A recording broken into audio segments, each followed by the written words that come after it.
my spooky friends, and welcome to another episode of Dairyland Frights, the paranormal podcast that covers everything spooky, creepy, and mysterious in the Midwest and beyond. And tonight, I always have great guests, and my streak continues. I have the longest great guest streak in podcast history. I'm just going to say that. And tonight, I have Rhonda and Lindsay, and hopefully Ryan soon.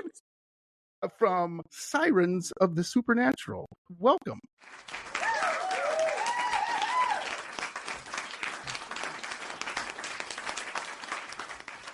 Thank you for having us. Hey, listener. Yes. You know, like I was telling them offline, they got great content, so please check them out. Go to their podcast as well as their social media, which we'll talk about before we end up here. And we have a fun topic tonight. We're going to play a little bit of a fun game. Hopefully we can, figure out about certain topics. But before that, a little teaser, I guess, for the audience, for my spooky friends. Why don't you guys, Rhonda, I'll start with you. What interested you in the paranormal? And then if you could tell about like your first paranormal experience and like how old you were and what happened.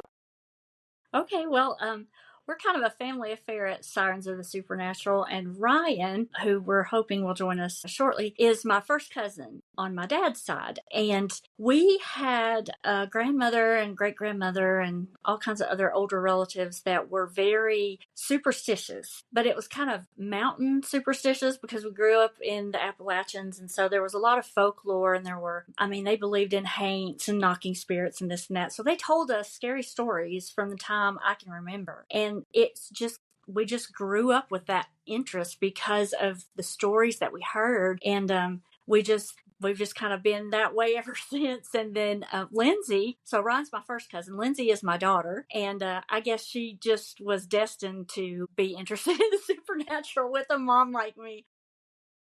The DNA, I guess. Yeah. I have had some experiences. I've never seen an apparition, but the first kind of paranormal or spooky or weird thing that happened to me was when I was 12 years old. I had that same year, my grandfather on my father's side passed away, and I dreamed about it before it happened. And I told my dad what I had dreamed, and, he kind of just brushed it off, whatever. And then a couple of days later, I was out the road from my house with my friend who lived out there, and we were sitting there, and her mother came to the door and she called for me and she said, you need to go home. Your mom called, you need to go home. And so I knew, it hit my brain right then that my granddad had died. I don't know how I knew, but I ran home, and by the time I got home, my dad was already gone, and I walked in the door, and before she even said anything, I said, Papa died, didn't he? And she said, yes. And so my other grandmother on my mother's side, when I told her this story, she said, don't ever be afraid to tell someone if you have a dream like that, because evidently in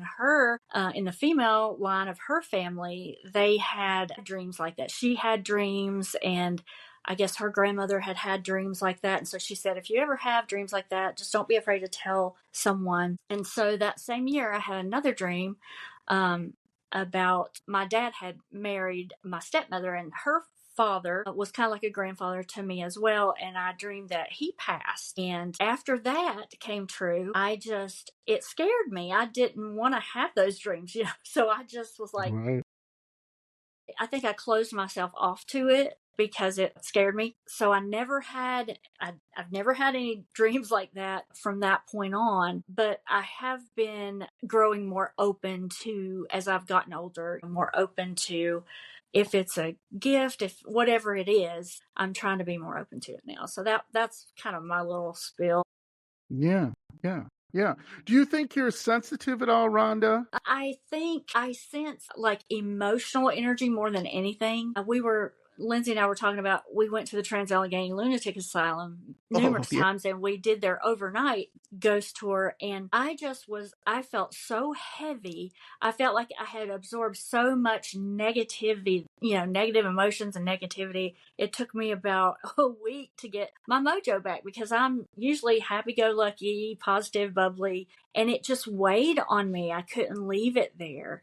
And so I think I do sense more of the emotional energy. And Lindsay has some stories of her own as well. She's probably had more experiences than I have, actually. Yeah. Maybe, I don't know. So Lindsay, I have to ask, was your mom reading you like Stephen King books and ghost books when you were younger? When everybody's doing like, Good Night Dr. Moon, Seuss and like, yeah. Good Night Moon, and Yeah. Redfoot, Lightfoot, or whatever the heck it is. And she's going, and the clown came out of the sewer. Yeah. And here comes Pennywise. No, weirdly, no. I remember her reading to us a lot, but it wasn't like, it was never scary stuff. Oh, but we did watch scary movies. I did introduce them to like the original Halloween, the OG. Yeah, we did watch scary movies. What age? I got to know what age. 2, 3. No, I'm just kidding. I remember one time that I had gotten up and you were like, we have to watch this movie. I taped this movie on pay-per-view. I got it on VHS. I recorded it and we've got to watch it. And it was The Others. The Others, yes. All right, yeah. But I promise you, I was like maybe 8. I was so young. But I needed a scary movie partner, okay? Yeah. And she still is to this day. Yeah, because she said, because you didn't finish it the night before, because it was late when you were recording it, and Dad was already asleep, and you were trying to shake him awake, and he just would not. And you were like, well, I can't finish it. So then we got up the next day, and she said, okay, we're going to watch this movie. It was a great time. And that night, Lindsay, you had the covers right up to here, and you were shaking. Probably. Just shaking in my boots, probably. Looking back, I guess that wasn't the best mother moment I ever had. Hey, Rhonda, do not feel bad. I've had guests on here where they've said, like, my dad, when I was 10, we watched the Texas Chainsaw Massacre. And, we watched Halloween, and we watched Freddy, and we watched, Jason. And Well, if Ryan was here, he would tell you about the time he watched The Exorcist when he was 4. No. Yeah.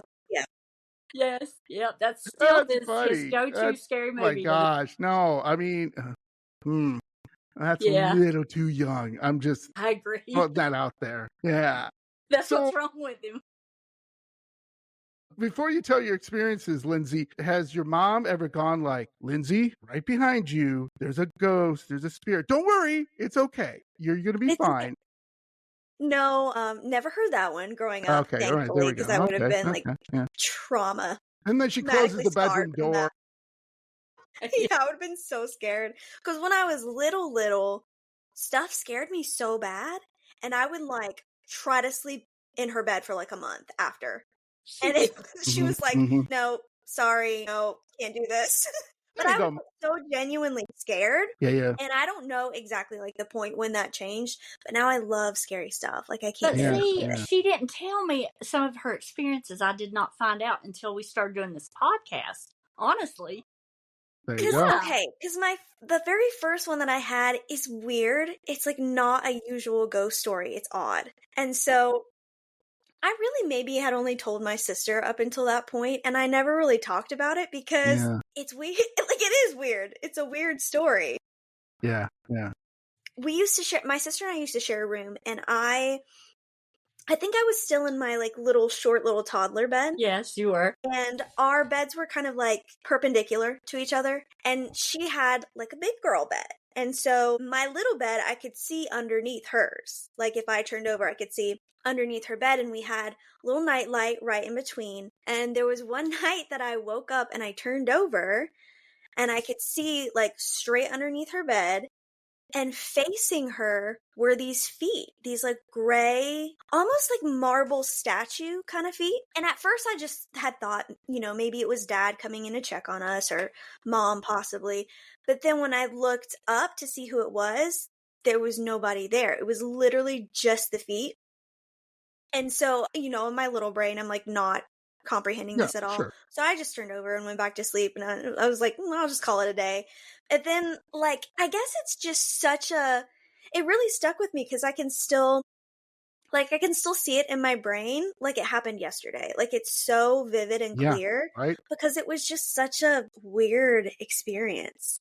Oh, yeah, that is You a know? weird experience. What other experiences have you had that have been kind of scary or just interesting? I think so. That was really one of the only ones that happened when I was little. And then it wasn't until I want to say mom and I went to Trans-Allegheny that Mm, something else happened because I at the time lived in this little old house in a tiny town, Galax in Virginia, and it was just me and my dog. And everything up until I had probably lived there for a good 3 years at this point. But then when I came back from Trans-Allegheny, it was just it was a weird energy, and I started like hearing things. I had this really creepy basement in that house. And there were wooden stairs, and you know how like feet, boots yes. sound on wooden stairs. It's a very specific sound. Yes. And I remember one night I woke up, or I was dreaming in my dream that I was going up the stairs in my sister's old apartment because she had wooden stairs. And then when I woke up, I could still hear the noise of somebody coming upstairs. And my dog Champ was immediately like growling really low. So I was like, okay, I'm not crazy. Like, I know he hears it too. And so we laid there for a second, and then I was like, well, I gotta get up and see if somebody's in the house because I'm not about to be like crazy murdered just laying here, nothing Right. about it. Yeah. So I got up and we went out into the hall, and I'm not even kidding. This basement was so creepy that like I hung up a curtain, like a sheer curtain in front of it just to like get it out of the way. I was like, you know what? I don't even want to look at this door. It's just creepy. Yeah. So I went and I kind of stood at the door. And it was the weirdest feeling. Like, you know, when you're sitting or standing and somebody comes up behind you and you can Absolutely. feel that somebody's there. It Yeah. felt like somebody was on the other side of this door. Like, Yeah. it felt like there was an energy or a person there. But the thing is, you couldn't get into the basement unless you came in through the house first. And the door was locked and we didn't hear anybody coming through the house because Champ would have been attack mode 100%. But he was at the door with me and he was like growling really, really low in his chest, which Yeah. is scary, but he only does that when he's like really, really pissed off at something, like really not having it.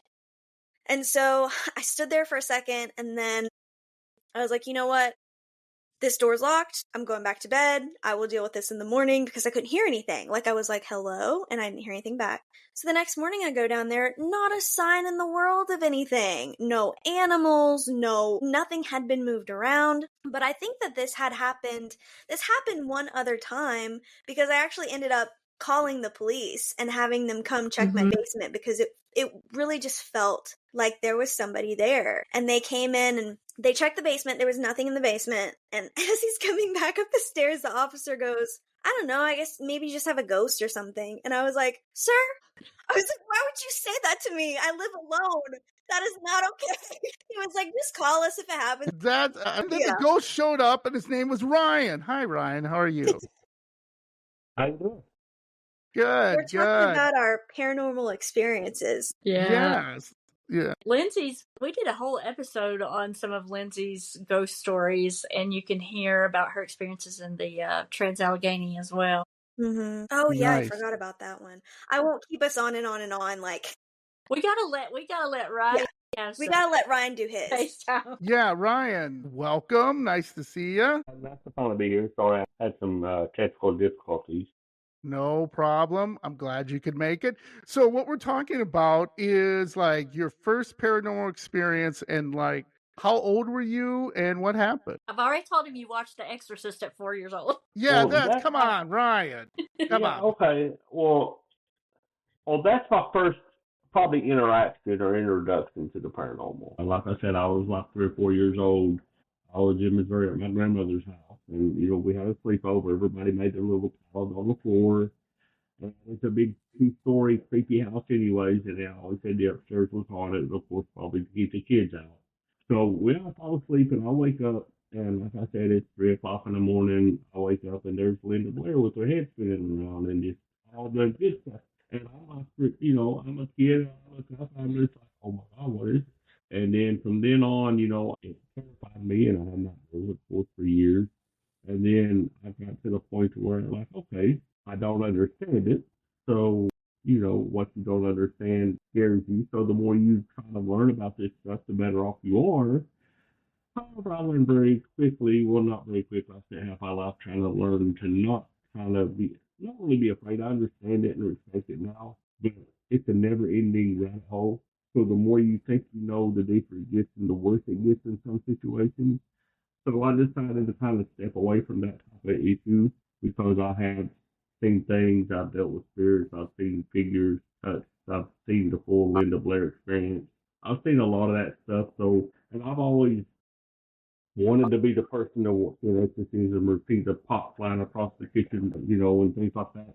It's fun until you actually see it. And it's not just seeing it, it's the experience and the atmosphere changes and everything around you that changes to say, hey, there's more to it than a pot flying across, or there's more to it than that guy's eyes changing color, or maybe his voice changes. There's something else here. And so when you start getting a little bit deeper into it, other than just saying, hey, I want to see a pot flying across the room, there's a lot more to it than that.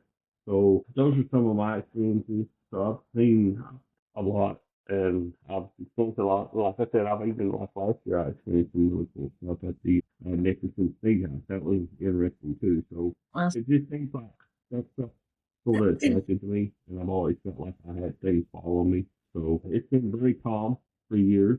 So hopefully we keep it that way. Yeah. So that's with all paranormal investigators I've interviewed. They've kind of said the same thing which you said. It's like you want something to happen, but you don't really want it to go beyond a certain level or a certain thing to happen to you. So Ryan, excuse me, could you tell me what was your strangest experience and how did it affect you? Okay. Probably the worst, and this is part, and I actually did a little bit of this in season one.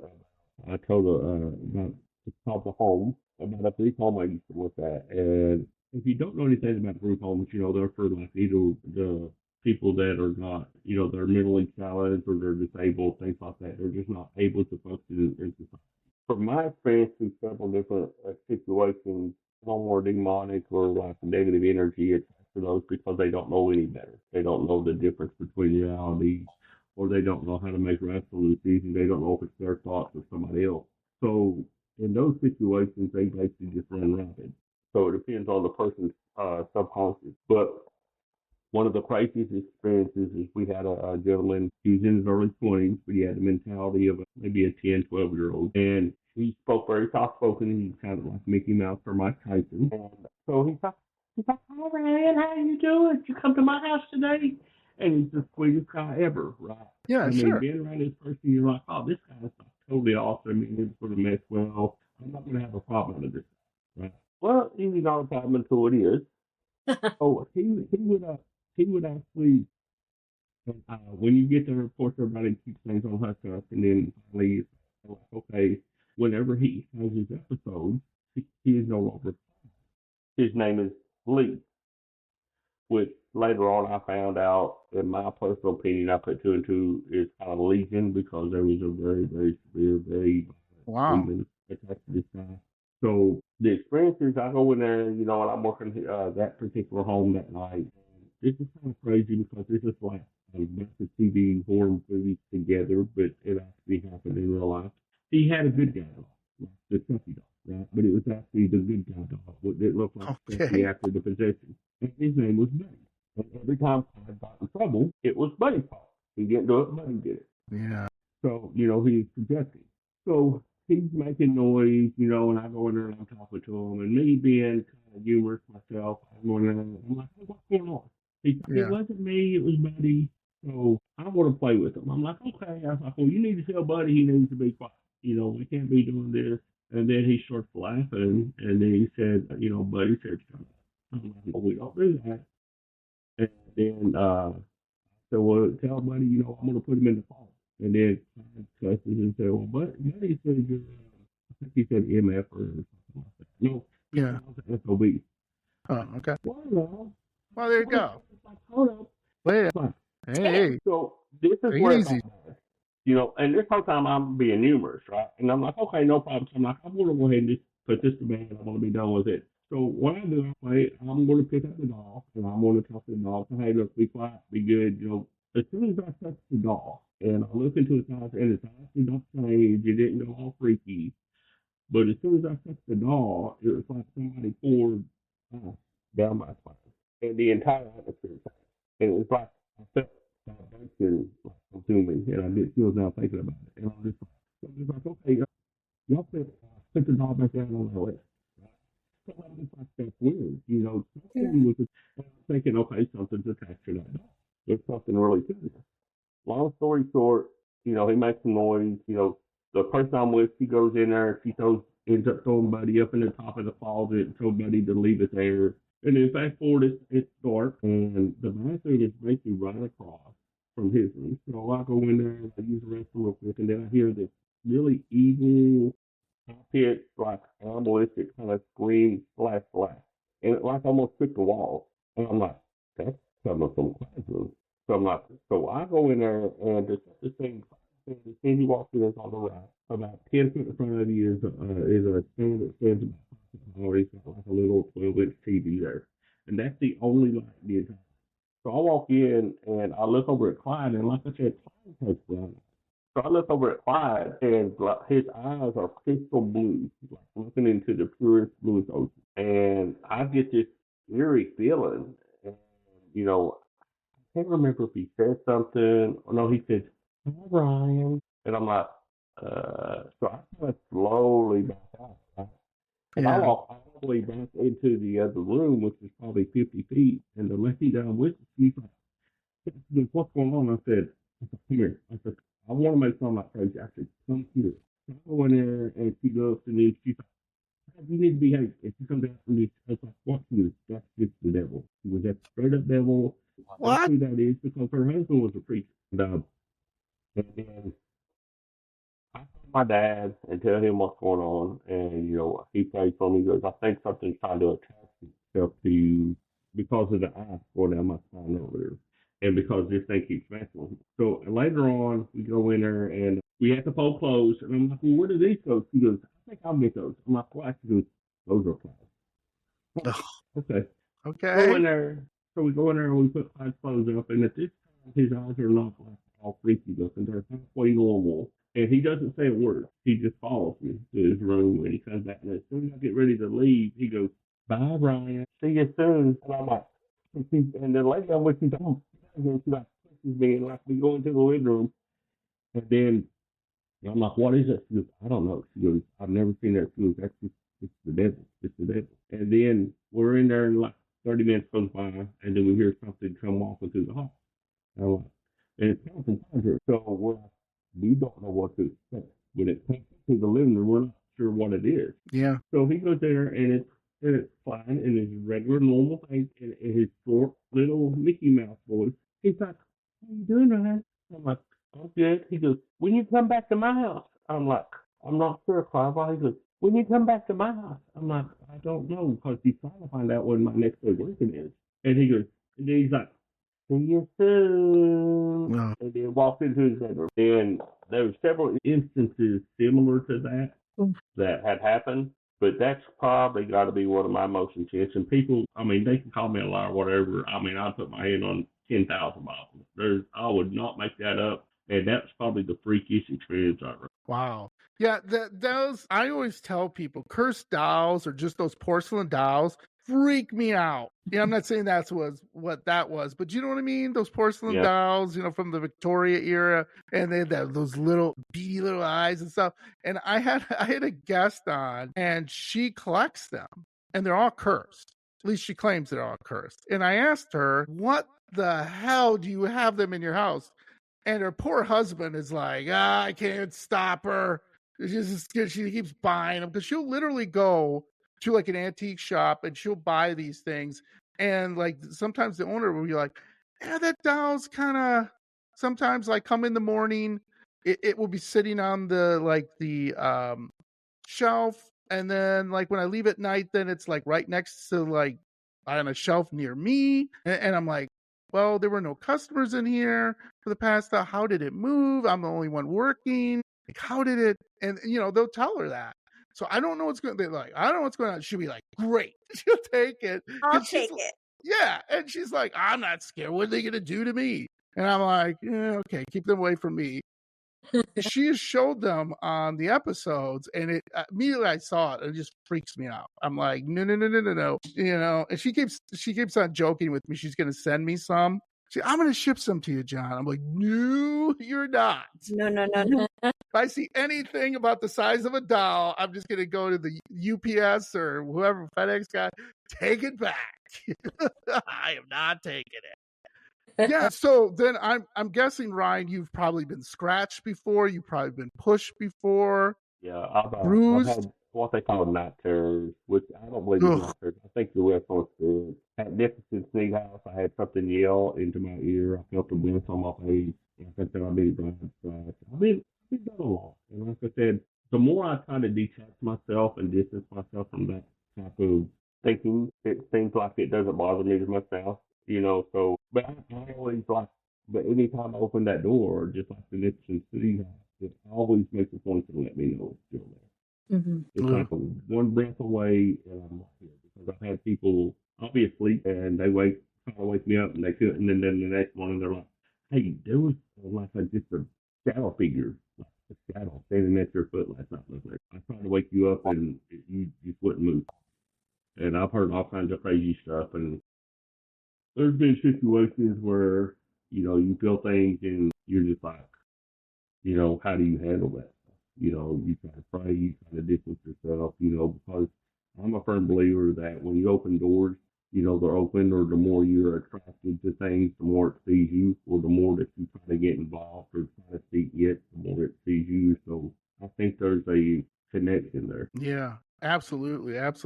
So I'm guessing, Rhonda and Lindsay, you guys never played with Ouija boards? I was just getting ready to say this what Ryan just said. Come on, you guys. Coming from a guy who at this location he mentioned said, "Hey, they have a Ouija board. Let's do a Ouija board." So Ryan and I said, "Yes, Lindsay, you gotta say something here. No. Okay, I had kind of been interested in them. I'd never done one before. Okay. And then at the Nicholson Sneed house, when we were doing the Ouija board, it was like in a room with other people, and there was like conversations going on, and Ryan and I were doing the Ouija board, and nothing really happened. Okay. And I was like, you know, I don't think anything's going to happen. So we just called it a day. But I think it was, Mom, was it with you and Ryan that it kind of moved a little bit? Yeah. He thought I was doing it. I thought he was doing it. I thought, you know, we're big pranksters, right? Yeah. But that was one thing that I wasn't going to be, you know, bring any humor to. I was actually trying to concentrate not to move the planchette. Don't move, please. It started moving, and he's looking at me like, are you doing that? I'm like, no. Oof. Oh, so we news. just kind of, quit before it said anything. I always swore I would never use one, but with that, I'm talking about the lady seemed okay, and then, you know, I was like, okay, if we're going to do this, I'm not opening myself up to make myself successful, right?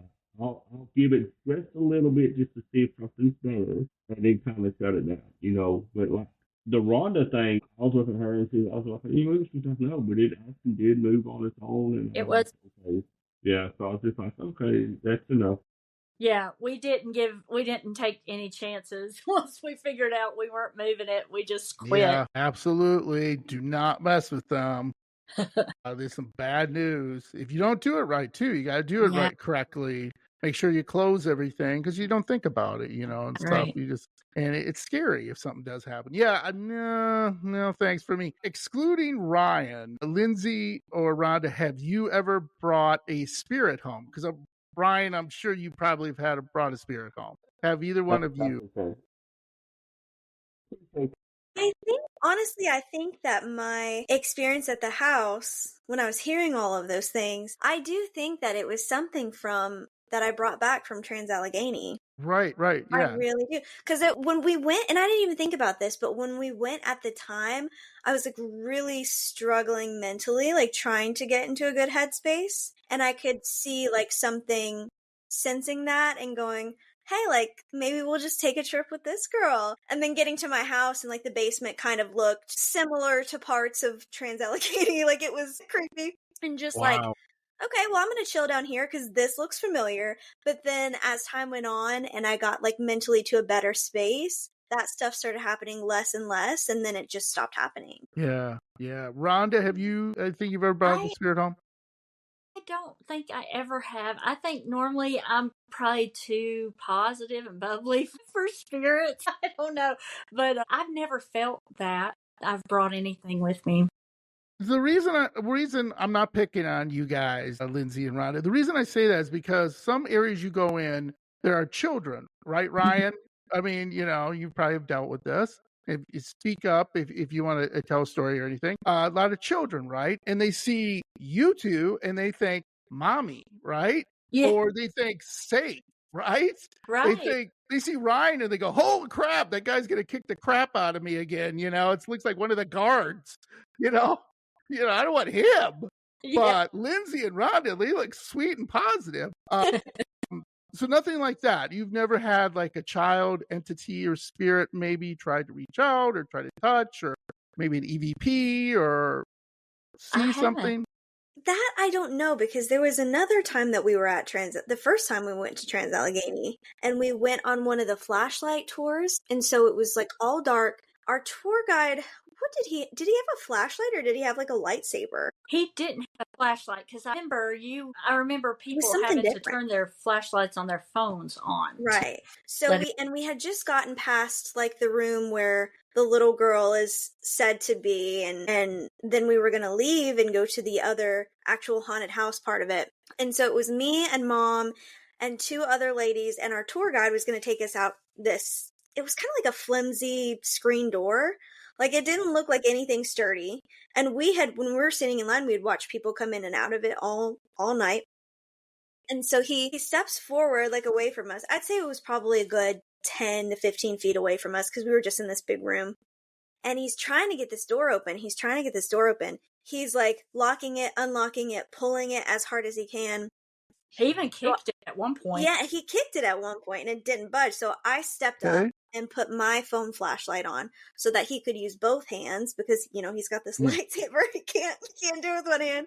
And so he's trying to unlock this door, and I just was trying to be funny. I was like, well, I guess they don't want us to leave. And then as soon as I said that, I felt these fingers go down my back. Ooh. And I thought it was Mom at first, because I thought she was trying to say, like, don't say that. Like, shut your mouth. We're not saying that right now. But I turned around and they were still like a good 10 to 15 feet back there. And there's no way they could have done that fast. And she didn't turn around. She whipped her head around. And because I saw, and she said, did you just touch me? And no, I didn't say a thing because I didn't want to freak you out. Okay. And I was like looking at her. The guy never got the door open. We had to go back and go out a different door. Flimsy screen door. Yeah, like, wow. With a little oldest looking, screen door. And so then when we went outside and we were on our way to the other haunted house, I was kind of like, hey, in that last room, did you touch me at all? And she goes, no, what do you mean? There's no way that I could have snuck up behind her, touched her, and then ran all the way back. And quickness, But I knew something was up, because I saw her snap her head around like, what? I really figured it was you, because the whole tour when we were there, Mom had my shirt like this. Like, I had she was, like, perched on my shoulder like a freaking parrot. Like, she was freaked out. And so I didn't want to say anything to her then, because I was like, oh, she's going to have a panic attack. I'll just wait till we get outside. But yeah, it was really weird. So, and I don't know if it was maybe like the ghost of the little girl, like saying, yeah, you should stay here. Or if it was, because that was like what ward was that? It was like it was the one for the older ladies, wasn't it? Yeah, they had a ward for seniors, and they would often, if there were children that put them there, ended up in the asylum, they would let the senior citizens like kind of babysit them. Yeah. And so this little girl had a room full of toys, that she used to play with in that ward, and they call it her room. But yeah, it was the weirdest thing. And I've never felt anything like that since. Like, when we went back, we went to the same room and we're staying in the same spot, didn't feel anything. But yeah, it was a very distinct, like, I could feel like 3 fingers going down my back, and I was kind of like, it was. I'm running through that screen door, because they won't have. I'd be like, cartoon, no problem. Yeah. Watch this. Boom! And everybody's gonna be like, "Well, there goes John." Yeah. So, Ryan, do you have any recommendations for people who maybe have brought home a spirit? Like, what would you do? When you did, or you feel you did, was there anything you did differently? Or did you welcome it? Did you just say, "Nope, you got to leave"? What made me tell something was there? I would work night shift. I'd get home 3 or 4 o'clock in the morning. My son was an infant, not really an infant, newborn, like 1, 2 years old. And I'd be taking a shower, and nobody else didn't be up. And like the bathroom door would open. I would sense things. I would feel spirits. One of the things that really stood out was that my son started immediately having screaming fits in the middle of the night. The neighbors when we would go to leave, for some reason that little booger would sneak, and as soon as we'd open the door, it would just run into the house, and it would always run all the way through the trailer, run all the way back to my bedroom, and have underneath the bed, and I'd spend the next 20 minutes trying to get to that. Well, after that situation, it wasn't a day or two later, that was after it run into the house, halfway down the hallway to my bedroom, stopped, and ran out faster than it went in. And my son looked at me. Well, actually, no, I'm sorry. He was old enough to talk. So he was, I don't know, 3, 4, maybe. He was really small. He goes, "That's really weird. I've never done that before." And then I'm thinking, yeah, we got a problem. So I knew that had to do something. So it made me mad one night. And I'm like I said, my dad's real religious, his church group, and they do, and they can have thousands of people praying like in a moment's notice. So I got mad one night, and I'm like, "Look, y'all keep playing." I said, "I'm making a phone call." I said, "I'll have 1,000 people praying tomorrow." I said, "So you either leave on your own, or, I'm making you." And then I also had my dad and them pray anyways. And my dad been doing stuff. So we ended up having, kind of cleanse it out. But there was other situations throughout where I could feel it presence or feel it trying to talk through me or to me situation. So what I would suggest is if you feel something like that, is to be cleansed, try to go through a preacher to try to be, like I said, cleansed somehow. You got to have your place cleansed. Because if it's dirty, and you're dirty, you got to be on both. Even if you're clean in the house is good, occupied, you got to be able to get it both together. So that's my situation. And I could still sense things around, but it's not to that level. That's good. That's good. My opinion. Okay, that's good. So thank you for all sharing those great stories, because that's what makes paranormal investigating fun, right? And scary, because you don't know, right? There's some days you go in and you're like, "Man, we've been here 6 hours. There's nothing." And it's still fun, right? Because you don't know. Yeah. And then other times you walk in the door and they're like, "Hey, did you hear that? Did you see that? Did you feel that?" You know what I mean? It's just bam, bam, bam, bam, bam. And every paranormal investigator I speak to, they all say the same thing, and it's quite obvious. They were people just like you and me. So imagine when you're gone, someone comes into your house, right? And then they start arranging things and painting. You're going to be like, "Hey, stop that," because you're going to be a little defensive at first. And that's what a lot of spirits are, right? Because you're like, "Hey, this is my place. This is my turf, whatever, whether it's good or bad." And of course, you're going to say something, right? And most of the times, hopefully, it's just like hello, or, or sometimes get out. It really depends. So, yeah, I love that. I think it's really great. So, we have a fun topic for tonight, folks. And I always love this topic. And it is urban legends. So, urban legends are always fun, right? Because some you can prove, some, well, most you can't, but they're fun stories, right? You're around the campfire, you're, sitting at a bar, you're at dinner, and you're just having, "Hey, did you hear about this? There used to be this guy with a hook, and he used to get young couples who were making out in the woods in a car, or maybe just in the woods. I don't know, whatever they're doing." It's just fascinating, right? Because it keeps going to generation to generation to generation. And I love that, because that's good, right? Because we have some fun and we can all communicate together about something that we all find really fun. So I'm going to start with Rhonda and Lindsay and Ryan. You guys sent me a message saying you have some in your area, some urban legends you'd like to talk about. So please let my spooky friends know about them. Well, I will go first and just say that we all three live in different states. I'm in the mountains of North Carolina, western North Carolina. Lindsay's in southwest Virginia, and Nice. Ryan is in Tennessee.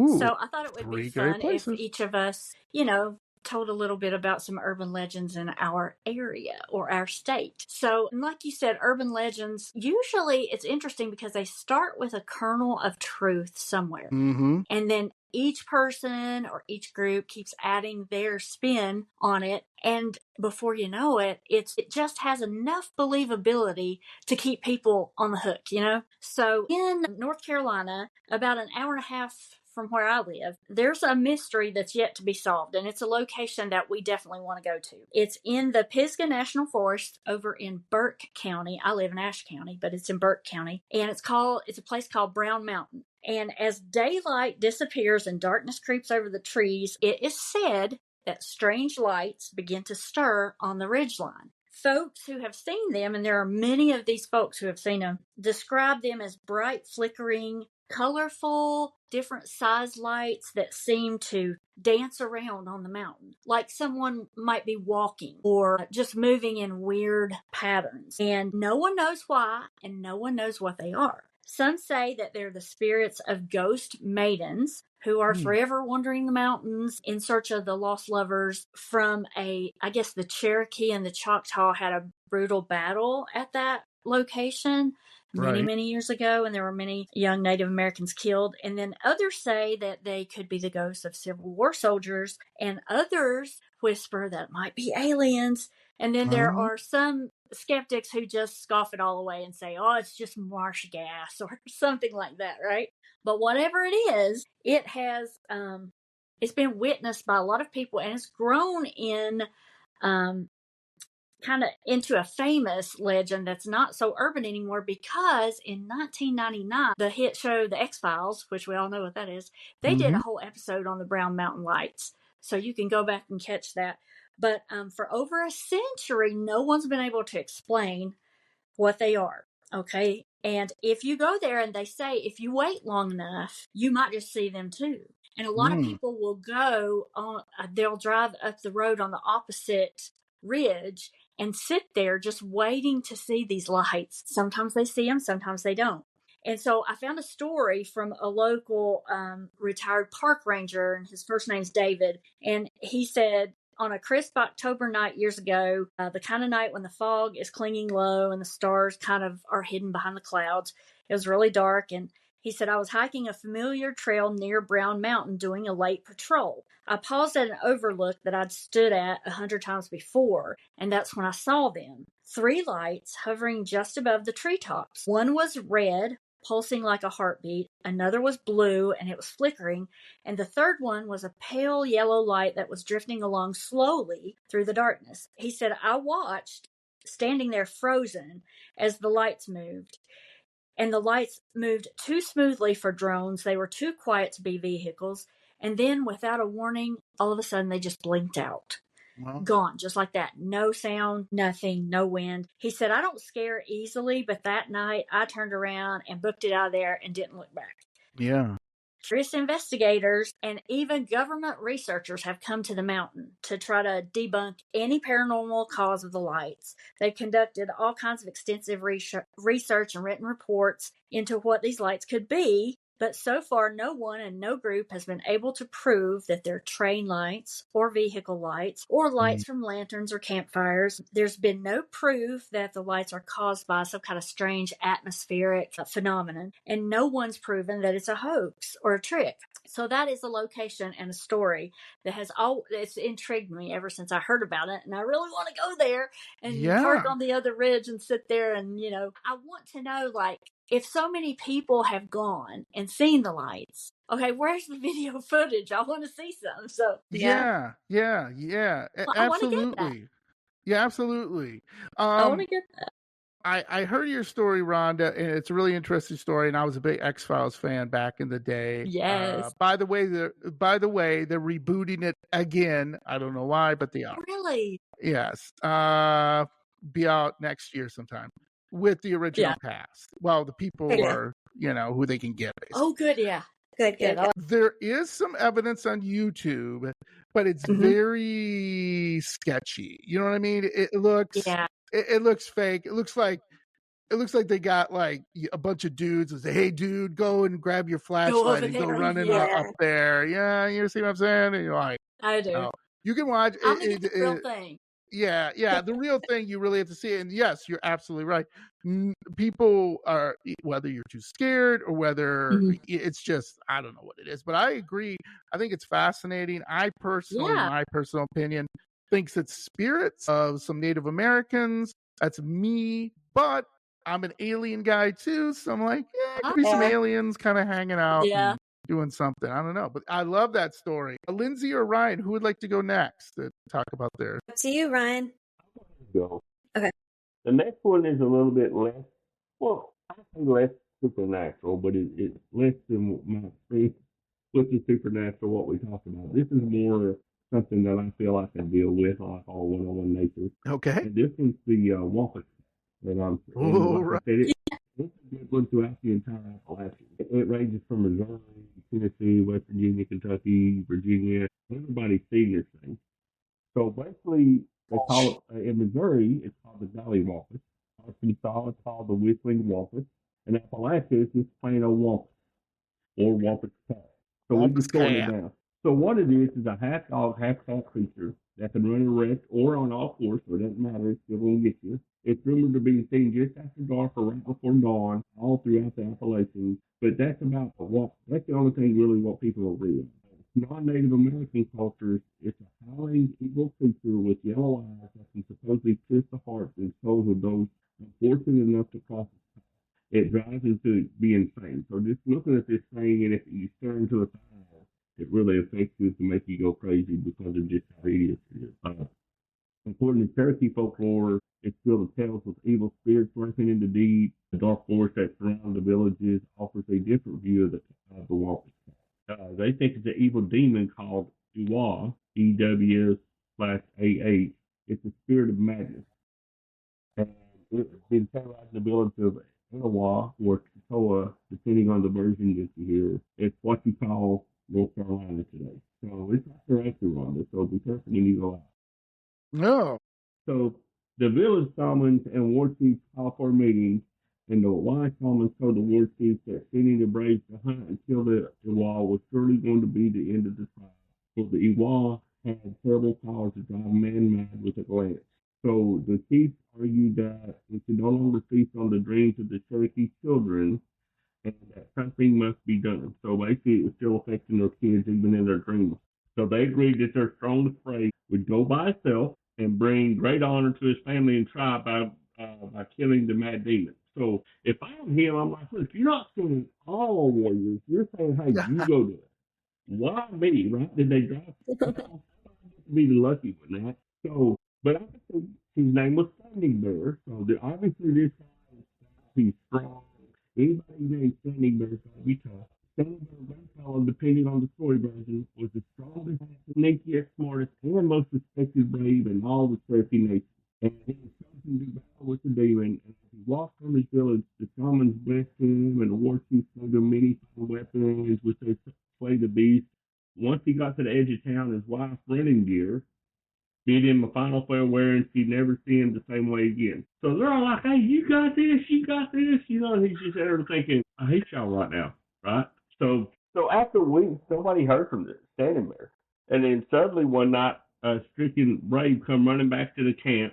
So one of the watchers, he come back screaming and clawing at his eyes because one look and Running Gear knew that her husband was no more. And with time, he'd be able to pick berries. But with time, basically the guy that was looking out for everybody, he was able to see again because when he first seen it, he couldn't see. He was digging at his eyes because it affected him, basically blinded him. But after a while, he was able to go out and pick berries, work in the field.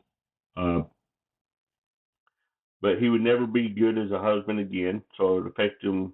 He wasn't able to get married or, be a husband. And that meant he was dead. So basically, the Cherokees are just like, look, you can't do anything, you can't marry, you can't be a husband, so you can't hit the bricks. reproduce. You're out. So yeah, you're out. But Running Deer had loved her husband, and she wanted revenge. So the bear got took by the Wampus Cat, and then they pretty much shunned him after he went out and tried to defend the tribe. And they're all like, "No, you're no defense anymore. See ya." Yeah. So she went back to the shamans, and they gave her a booger mask, which is a bobcat face. So they're like, "Hey, you gonna take care of it. So we can Wampus Cat. We're going to cut the face off a bobcat, and here you're going to put it on your face. That way, it doesn't affect you the same way." So apparently they told her that the spirit of that bobcat, if she wore its face, could withstand the Wampus Cat. Right. Right? Makes Well, sense. One cat against another. Yeah, it makes sense. Yeah, total sense. And she has to be the one to do it because obviously it has to be her because it took care of her husband. So they gave her a special black paste when he rubbed it on her body that would hide her scent as well as her body. So basically she's covering herself head and toe in this black stuff. And she kissed her former husband on the forehead, his black eye staring, and headed off to seek her revenge. So he's basically just pretty much a zombie. He don't know really what's going on. And she's right in front of him, head to toe in this black stuff that covers her scent and to mask what she really looks at, and she has a bobcat face. It's probably a good thing you couldn't see her. But right here in the woods as well, she knew the village, and she ate the berries to keep her strength up because she's out for days trying to find this Wampus Cat. And then one night she heard a creature stalking down by the stream, and she stepped slowly towards it, and then she heard a twig snap behind her. She spun, and just as suddenly she realized that how quickly it could have been at the end of her, but it was actually a wily fox darted across the pathway. If that had been the Wampus Cat or the Ewok, I would be mad. So she's just grateful that it wasn't the creature that she thought. Yeah. And the widowed Cherokee woman tossed herself as she continued toward the creek. And then once she got to the edge of the creek, she saw the footprints. And then she saw where her former husband's breastplate lay at the edge of the water. And then she saw all the footprints, and then she saw the demon. And the hulking form went previously over the water, drinking from the pristine mountain spring. And the cat hasn't seen her yet. So obviously, wearing the paint and the bobcat, you can't see her. So she keeps up to it, and just as soon as she felt that she can get as close as she could, she sprang on it. Saw the Wampus Cat sprang and saw the cat spirit mask, and began to turn itself as the spirit of the mountain cat turned its powerful magic back on itself. And the Ewok tumbled backwards into the pool, and Running Deer immediately turned on her heel and ran as fast as she could back to the village, never once looking back. And when she arrived home, she sang a song to herself, a quiet song of grief for her husband, but also joy for the demon's banishment. The shamans and war chiefs declared Running Deer the spirit offer and home's protector. And some say that the spirit of Running Deer inhabits the Wampus Cat. She continues her eternal mission of watching her tribe's land to protect them and their people from the demons in the dark and lost places of Tennessee, which is that area of North Carolina. Yeah. So I love that. Yeah. So if you see the Wampus Cat, get your bobcat face. Yeah. Put black face all over you, and it'll think you're a more powerful cat, and it'll turn on itself. So okay. How about I run like hell? Can I do that too?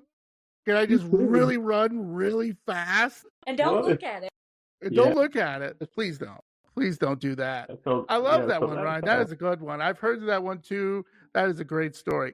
Lindsay, how about you? What do you got? So we're going to be talking about a very unique urban legend cryptid, and it's called the Snallygaster.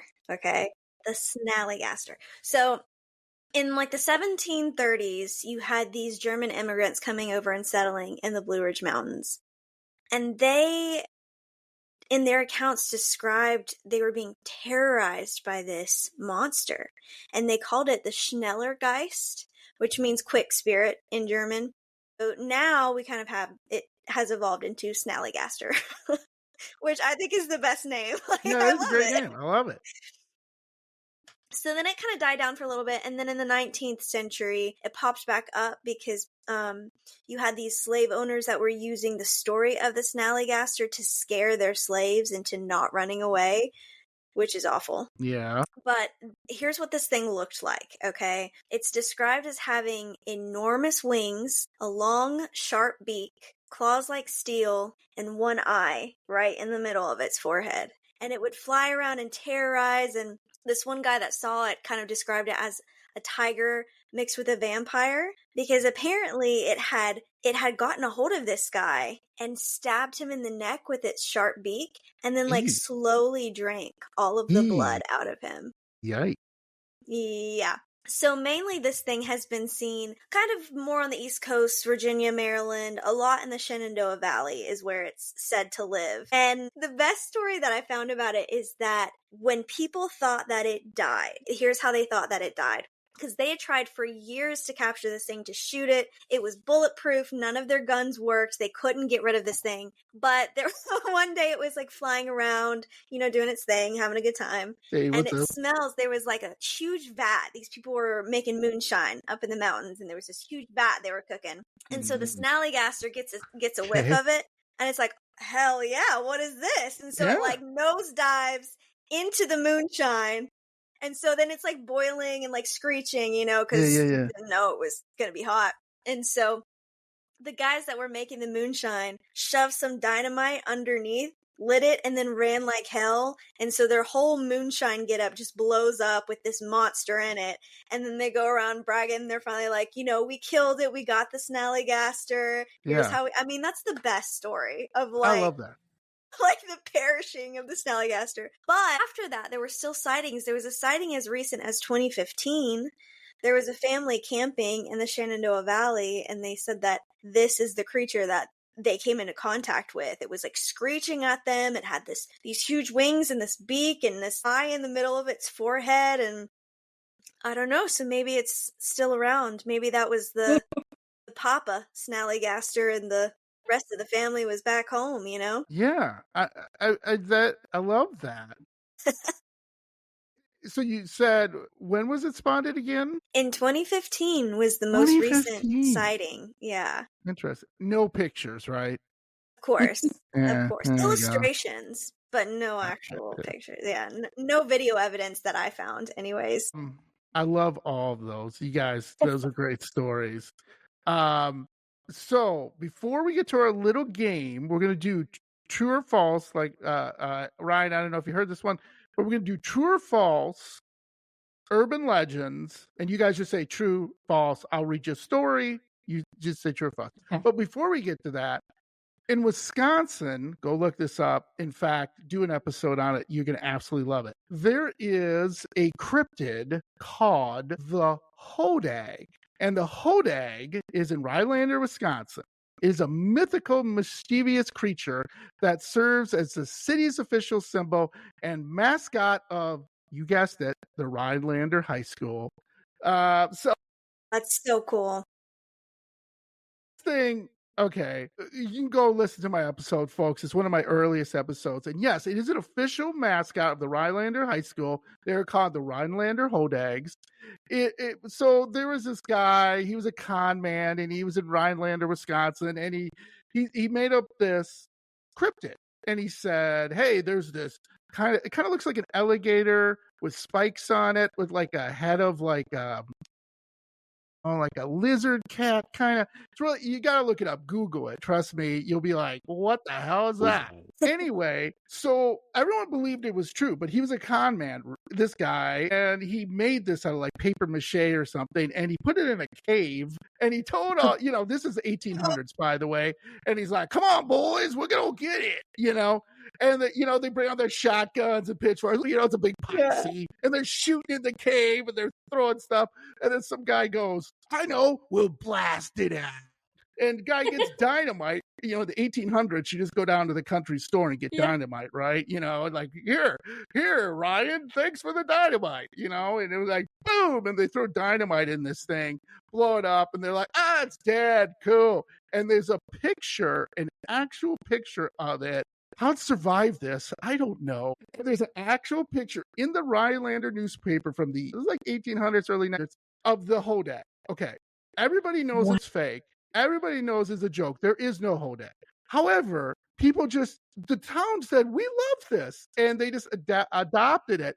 There is a Rhinelander Country Music Festival every June. Okay, they bring top country artists, to there. I'm not talking like Joe's, Fish and whatever they come to. I'm talking like top artists come to a Hodag festival in Rhinelander, Wisconsin, which is basically like what I would tell you guys is like a small, kind of medium-sized town. It's not a city. It's like a medium-sized town. And they've been doing it for like 20 years. And people celebrate it. Little kids dress up like it.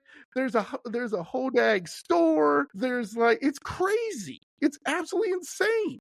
I love it. It's not true at all. And I know you're right. Well, that's not really an urban legend, but yeah, it kind of is. People still talk about it. Yeah. It's very funny. Become an urban legend. Go look it up. I think you guys would love to do an episode on it. It's insane. Yeah. It's totally insane how this ever started. So, yeah. On the picture. Yeah. Like I said, Google it. You're just like, what? See, now I'm like, wait, do I want to make a paper mache cryptid and like start like the cryptid of Abingdon and there you go. Just trick everybody into thinking that we have this new Lindsay. Cryptid? Yeah, and the funny thing about it wasn't like he made money off of it. I mean, he kind of did and kind of didn't. Like the town just freaked out. The town was like, oh my God. We got to destroy it. Like nobody said, let's capture it or whatever. They're like, kill it. And I'm like, all right. Okay. And nobody said, is this guy for real? Yeah. I mean, everybody was just going along because this guy was such a good con man. Mm-hmm. Like some people are like, come on, man. But most of the people like, it's a posse, like in the Old West. And they're like running, like, I don't get it to this day, to be honest with you guys. Yeah. And it's huge. It's absolutely huge. Yeah. And I'm just like, how did that? There's a store, like I said, you can get shirts and stuff from. You can order online. I still got to order mine. I still haven't done it. But anyway, it's absolutely hilarious. Okay. You would think that these people would say, that thing's not moving. I think it's just paper mache. But they were so hyped up that they were like, no, we gotta kill it. I don't know. It might be paper mache, but we gotta burn it. Yeah, I don't. That they just owned it, They just embraced it. I love that for them. It's just, what are we doing? I don't know, but we're blowing stuff up. Oh, I'm in. Let's go. You got the dynamite. When? Right? There's probably moonshine involved. Yeah. I mean, let's go do that. Yeah, in today's world, if someone knocks on your door, hey, Ryan and Lindsay and Rhonda, we're going to blow stuff up. Let's go. You'd be like, whoa. What are we blowing up here? I don't know. We might be like, yeah, let's go. You might go. Depends on the day. Yeah, depends on the day. I'm going to be careful around you guys if I ever say that as a practical joke. Let's just blow stuff up. Yeah, okay, John, I'll go with you. Where we going? All right, let's go. I got the dynamite. Come on, what are we doing? Yeah. What are we waiting for? Let's go. That's all they know. So anyway, go check it out. If you want to do a story on it, it's a great story. You can have a lot of fun with it. Okay, so here we're going to do it. Like I said, it's true or false. I'm going to read it. And I tried to pick some around your guys' area. So maybe you've heard about it. Maybe you haven't. Okay, I'm going to start out with a really funny one. Some of these are not scary. I'm going to admit it. But I had to do them because they're really funny. Okay. And I'm going to throw some things in to throw you guys off. So I'm going to start with the first one. So this is in Baton, I always say Rouge, Louisiana. You guys can help me. I got a Wisconsin accent. Yeah, I think it is Baton Rouge. Okay. Yeah. In Baton Rouge, a man dubbed the serial snuggler has been sentenced to community service for breaking into apartments to cuddle with sleeping women. Is that true or false? True. Lindsay? 100%. I would believe it. Ding! You guys are right! That is absolutely true. I would believe it. It is absolutely true. So there were 12 incidents, no injuries. It was at the University of Baton Rouge. The snuggler helped himself to, by the way, food such as beer and pizza, and even made nachos. In one instant, he even folded clothes, but he would crawl into your bed. Sorry, women. I know this sounds bad, but he didn't do anything to him other than cuddle with them. One woman, he rubbed her stomach.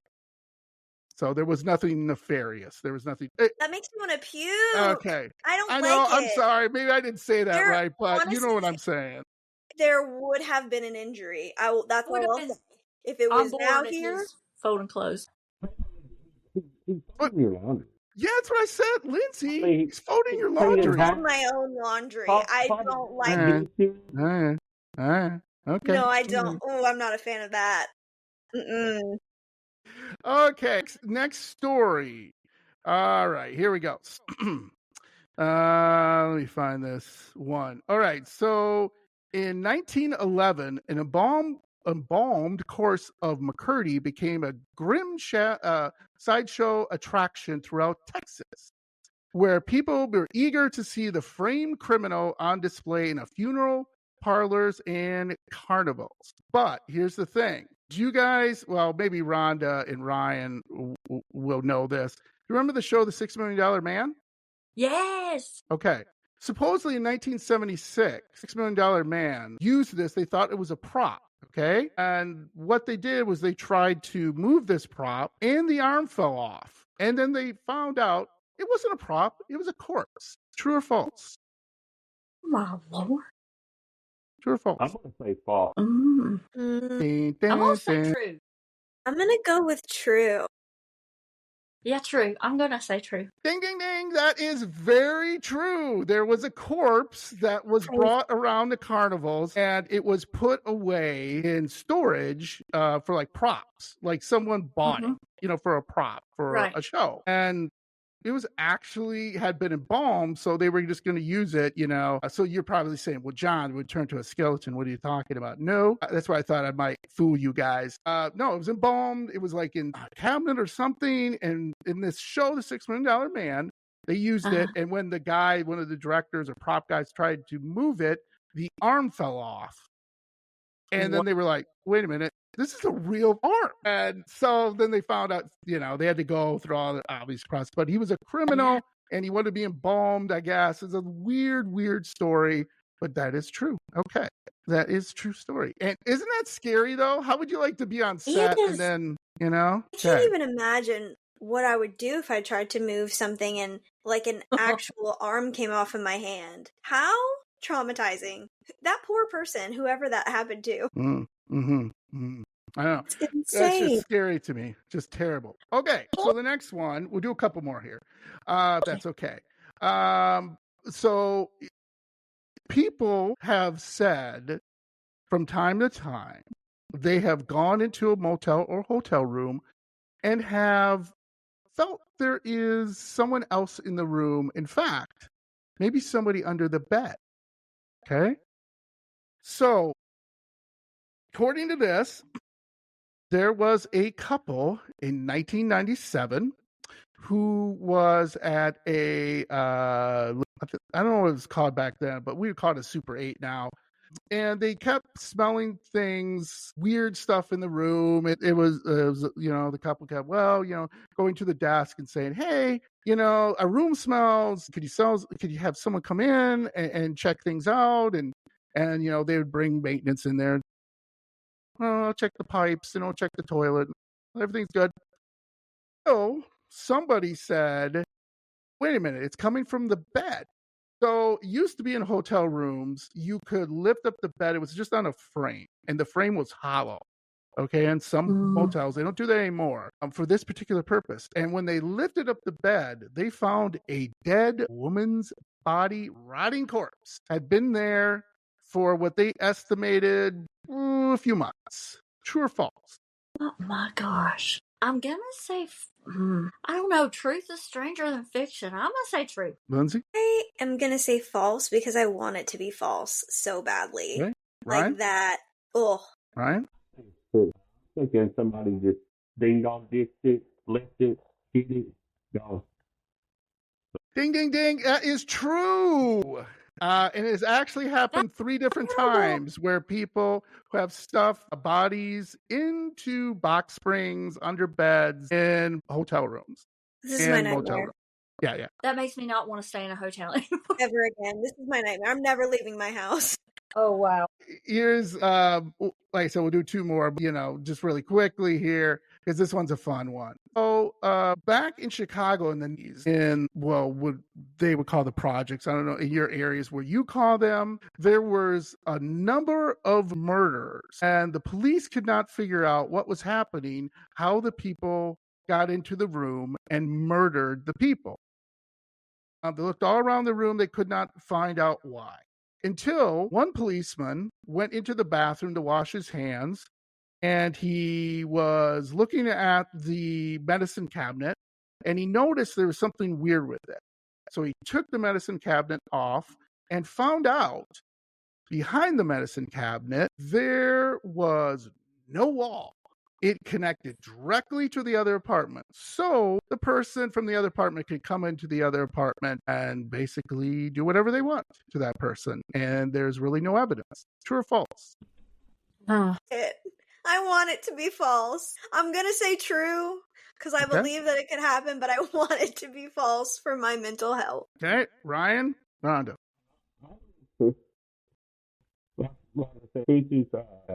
Anything weird like that is most of the weird stuff is the truth. I'll say true. Ding, ding, ding, you're all right. In fact, that movie, it was the impetus, or whatever you want to say, for the movie Candyman. Really? I was thinking Shawshank Redemption when they had, he had the poster on the wall and he kept chipping away and there's a big tunnel they made. So Candyman. Oh. Candyman, yes. So remember in Candyman, the original movie, maybe I haven't seen the remake, but in the original, he'd come through the mirrors. Oh, yeah. Well, so these criminals killed this poor black woman who was just this old black woman that was just minding her own business, had no money, had nothing of value. And these drug dealers would, because they didn't want her in that building, so they wanted to use her apartment to sell drugs. And she would not leave.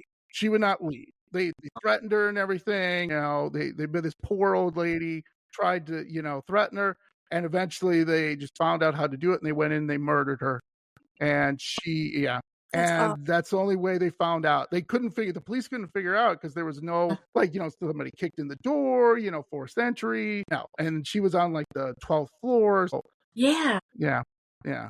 And they had to do it because they built the building so cheaply that when the plumbers would come in there, that's the only way they could get to fix the pipes. So they would just take off the medicine cabinet, go and fix the pipe, and then put it back in. Wow. But they did it on each bathroom. So in other words, if you're a young woman, and I'm sorry to say this, Lindsay, I'm sorry, but this is really scary. A guy could just take off the medicine cabinet and push yours open when you're in the shower or something, come right in. And you wouldn't know. My gosh. No idea. That's terrifying. Yeah. Absolutely terrifying. It's terrifying. Okay, last one. You guys are doing pretty good. I love it. You didn't think these are all true, did you? But they are.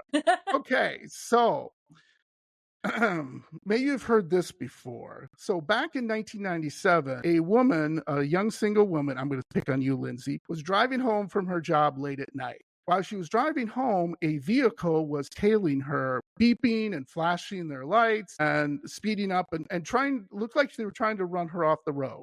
Her name was Sally Johnson, and she did a police report on this, supposedly. And she was driving, and she eventually was pulled off the road. She went to a gas station, and she ran in to the gas station, and she told the guy, hey, the clerk there, I think someone is trying to hurt me. Something's going on. And the clerk was like, well, we'll call the police. So they call the police. Police show up, and she explains everything. Anyway, the police say, well, let's look at your car. Maybe you had a light out, or maybe there was something wrong. And the guy was trying to tell you, hey, you're leaking gas or something like that. And that's happened, right? Where maybe you honk at someone they have their gas cap off or whatever, and you're honking at them, or maybe their little kid is sticking the face out the window and you're like, oh, get back in, little kid. And anyway, what they found was a bunch of fingerprints and a knife in the back seat of her car. And what they determined was there was somebody in the back seat of her car and would have killed her if the person wasn't flashing their lights, because they must have saw the guy. I guess they saw the guy get up and was about to stab her or choke her or whatever.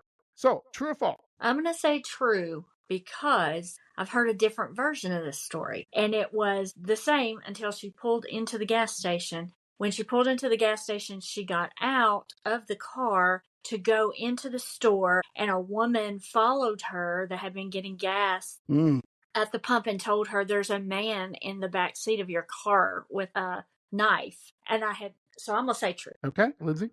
I'm conflicted because I've heard this story before, but I don't know the origins of it. I feel like maybe it was on an episode of X-Files or something.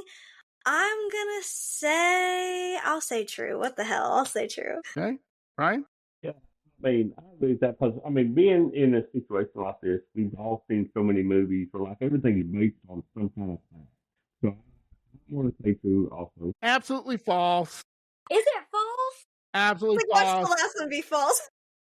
Yeah. I thought you guys were gonna be like, yeah, he's probably doing it. No, it's absolutely false. That is an urban legend where people have said, when they've been driving and there's a man in the back seat. However, there's some truth to it. About 5 years ago, a woman was, just driving home from work and everything, and she pulled up to her house, and then this guy popped up in her back seat. It was an ex-boyfriend, and he was upset that they broke up, and he was trying to not scare her, but he was trying to say, hey, come back and let's talk. Maybe not the best way. Probably like, this is going to be so romantic. Yeah. He's probably thinking. It's gonna be like, she's going to be so happy to see me. And there are stories, too, where there have been people who have snuck into cars because they're homeless or something. And you open your car and there's a homeless guy with a kid or something. And you're like, okay. But none of them has been scary. Like someone has, whatever. So there you go, guys. Thank you so much for playing. You guys are awesome. You did very good. You did very, very good on that. So wrapping up here, can you tell my spooky friends what you guys got coming up for episodes, or are you doing some paranormal visits, or what's going on? One really exciting thing we have coming up at the end of this month is taking place in Kingsport, Tennessee, and it is called Smoky Mountain Horror, and we'll be there. We won't have a booth or anything set up. We're just going to kind of go check it out. It's always a lot of fun at the horror cons, Ron's been to Smoky Mountain Terror Fest, but Lindsay and I haven't. So we're all going to go and experience it together and meet some new friends, and it's just neat getting together with a lot of paranormal folks. And I definitely want to go to Missouri State Penitentiary and Brown Mountain. I definitely want to do that soon. So hopefully we'll have that coming up too that we can share with listeners. I love that. Please do. I will definitely be checking that out. Lindsay or Ryan, anything you guys want to bring up that maybe you're working on or thinking about? I was just going to say, if you want more stories like tonight, you want to have a good time, you can come on over Instagram, Facebook, where else? YouTube, TikTok. Sirens of the Supernatural. But then on TikTok, we are at Supernatural Sirens. Okay, So Ryan, we have a lot of fun. It's a good. Yeah, we have fun. We take reader stories. We love reading reader stories. We love hearing input. We take suggestions. We're always looking for something new or intriguing to do. Like I said, sometimes it's hard with work schedules and living in 3 separate states. Yeah. However, like I said, when we do get together, it's really awesome. Like I said, we've got a couple tips like Rhonda was talking about that we're going to try to get done. Some paranormal horror festivals coming up. Maybe a trip to Missouri or some other locations soon. There's some local places I'd like to go check out here soon too. Yes. And like I said, just depending on work schedules and stuff. Yeah. Maybe we might even do a couple live episodes sometime in the future. Lindsay and I have got to get Ryan to the Trans-Allegheny Lunatic Asylum in West Virginia. He hasn't been, and I'm looking forward to. They might not let me come out. They might not. It's that guy. Forget it. Yeah, he's here. He's not getting out that door. You get out that door. No, that's awesome. Thank you for all your great stories. Again, all the links to Sirens of Supernatural will be in this episode notes. Please look at their content and listen to them. They're great. I love them. They're on my list of podcasts to listen to. I listen to a lot of podcasts, folks. I got a long We do commute to too. work, so I listen to a whole bunch, mostly independent, because right, we want to help each other. The Support big each other, guys right. have enough money. They don't need any That's more right. of our money. We're the ones who need a little more support and love. So Yeah. awesome. Thank you guys so much again. And if you're ever looking for a guest, kind of like, let's bring John on. We definitely want to have you on. Absolutely. Yeah, Definitely. bring me on. I got some stories about Ed Gein, Jeffrey Dahmer. I got some fun ghost stories. So I can bring that to you if you guys want to talk about that. Yeah, definitely. We'll schedule that. John, thank you so much for having us. Absolutely. Thank you for coming over time. I really appreciate it. It means a lot to me. So take care, guys, and stay spooky. Hey, yeah. This is John, your host of Dairyland Frights, and make sure wherever you listen to Dairyland Frights to rate and subscribe us. Give us 5 stars. We truly appreciate it. And make sure you give us a review so we can see how we can improve the show, make it better, and stay spooky.